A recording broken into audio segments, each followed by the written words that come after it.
J'ai reçu une question au sujet de Public Connect aujourd'hui. Première question, c'est est-ce qu'un workflow est équivalent à un zap sur Zapier? La réponse est oui. Workflow, ça veut dire zap. Ok. Mais la deuxième question, c'est ça qui est important, qui va passer plus de temps, c'est 10 workflows, ça peut aller vite ou c'est suffisant pour débuter? Cette question 10 workflows, qu'est-ce que ça veut dire? Le seul endroit où il y a 10 workflows, c'est dans le plan à vie, où on paye une seule fois à vie, on a un plan. Euh, donc c'est ce que j'ai pris moi, mais moi j'ai pris celui-là, Ultimate. Donc j'ai les workflows, le nombre de workflows illimité. Mais il faut savoir que le nombre de workflows illimité, c'est la norme. C'est ok, là-dedans il n'y a que Ultimate, mais sinon pour les plans qui sont récurrents, où on paye par mois, et même le plan gratuit, où on a droit à 100 tâches par mois, eh bien il y a le nombre de workflows illimité. Donc finalement, le nombre de workflows limité, c'est uniquement dans les plans à vie qui ne sont pas Ultimate. Le standard et le pro. Là, on voit, il y a 10 workflows et dans le pro, il y a 20 workflows. Donc ma réponse à ça, c'est de toute façon, ne prenez pas un plan standard ou pro à vie. D'accord? C'est des pièges à con en fait ça. Parce que déjà, le fait que ce soit limité, le workflow, alors que nulle part ailleurs c'est limité, même dans le plan gratuit. Et deuxièmement, encore plus grave, c'est que chaque workflow, on voit, il y a marqué two-step workflow. Alors que, bon, ici, là, dans Most Popular Ultimate, il y a marqué multi-step workflow.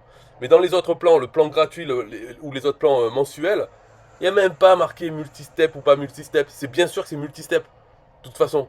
Donc là, two-step, c'est une limitation artificielle. De même que pour les workflows. Ok? C'est-à-dire, ces limitations à la con, elles n'existent nulle part ailleurs dans la tête de ceux qui ont fait Public Connect. Ils ont fait ça juste pour que Ultimate, le plan à vie Ultimate, semble avoir quelque chose en plus. Mais en fait, les choses en plus, c'est la normalité, la base, quoi. Il faut. Donc, pour répondre à la question, si c'est le cas, 10 workflows, ça peut aller vite ou c'est suffisant? Non, tu prends pas 10 workflows, tu prends une illimitée. Donc, si tu es intéressé par standard ou pro, ne les prends pas. Surtout pas. Parce que c'est trop limité. Déjà, le nombre de workflows. Et puis, two-step workflow, ça veut dire quoi? Ça veut dire que dans un zap, hein, dans un workflow, tu vas être limité en le nombre d'actions que tu peux faire dedans. Mais c'est quoi? Et en plus, tu payes pour avoir ces limitations? Non, faut arrêter, faut boycotter ça. C'est les nazis qui font ça. Donc, en réalité, c'est pas un nazi, ils ont fait ça pour les gens.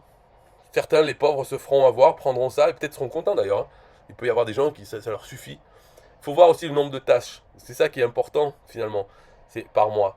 Le nombre de workflows, oui, ça peut limiter, mais est-ce qu'on va avoir plus que 10 workflows alors qu'on n'a que 3000 tâches par mois? Un workflow peut avoir plusieurs tâches dedans, va coûter plusieurs tâches. Donc en fait, si on divise par 30, ça fait combien? Ça fait 100. Ouais, un truc comme ça, 100 tâches par jour qu'on peut faire avec ce compte. Si on dépasse ça, eh bien à la fin du mois, on aura dépassé son quota.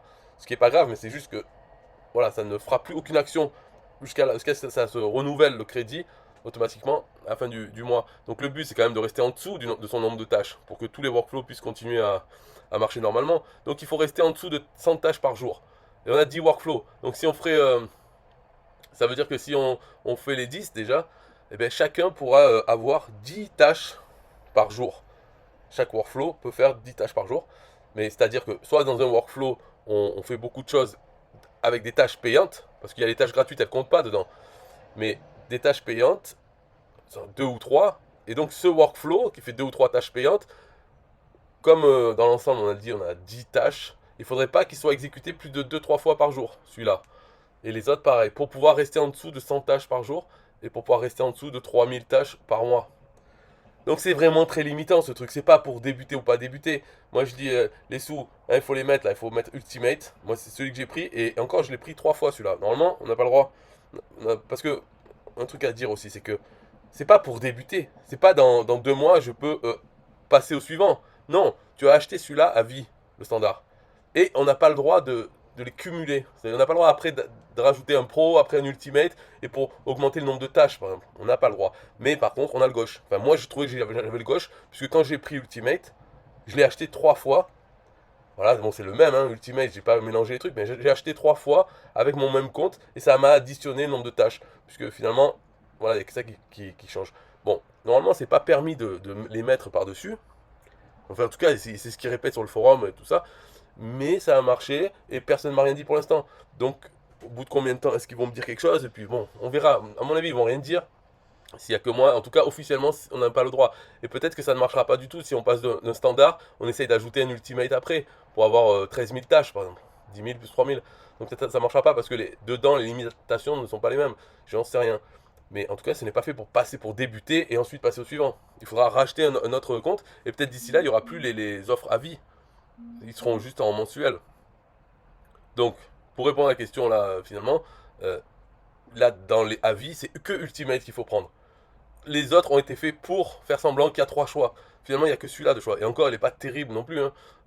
10 000 tâches, moi je vois, là ça part à 3 000, après 6 000, et pourquoi pas 12 000 alors?